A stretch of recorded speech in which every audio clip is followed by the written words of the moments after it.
goes back to the idea that we create our own reality. We're like artists, and reality is this blank canvas, and our experience of it is how we fill that canvas with words and images that mean certain things to us. It's how we write the story of our lives that determines our sense of happiness within a continuum of existence, of consciousness, you know, that is here and sees itself unfolding in time and has its own story.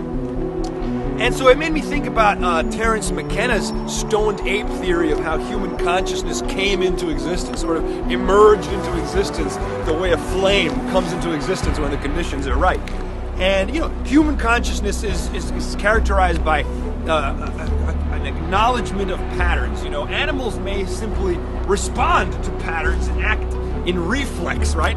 Patterns are seen unconsciously and responded to, but human consciousness is about the acknowledgement of patterns, which is about saying, okay, I recognize that this is there and that I'm making a decision based on what's happening here. So it's thinking about thinking.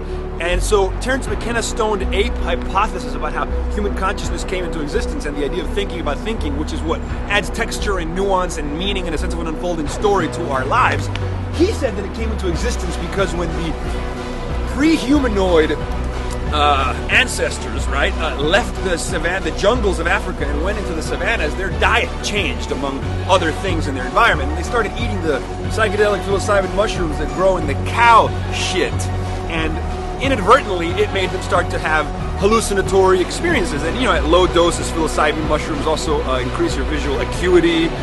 Obviously there's the racing thoughts, but at that time we didn't have language, so it wasn't like we were seeing images in our head that mean certain words. You know, the idea of concepts didn't exist prior to human language and prior to human consciousness. But one of the effects of the psychedelics was that they caused synesthesia, which is the blurring of the senses, right? Which is kind of like, would be easily described as a boundary dissolving experience, you know, to see sounds or to hear touch or whatever that even means. But the point is that that synesthetic side effect of the psilocybin mushrooms might have compelled the apes to utter sounds that were things that they were seeing, again, you know, because it's the synesthetic thing of blurring of the senses, and that's what spawned language. Terence McKenna fundamentally says that language is a psychedelic technology because language allows you to encode information in sound and transmit it wirelessly and essentially send data to another being. It allows me to put pictures in that person's head by uttering sounds. It's a wireless,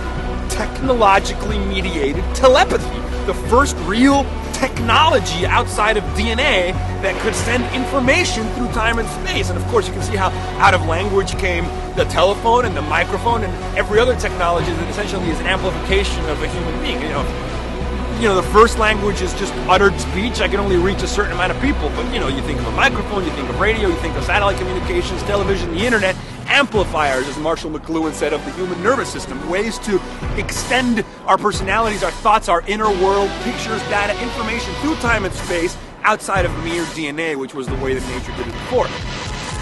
Whew, so that's amazing, don't you think?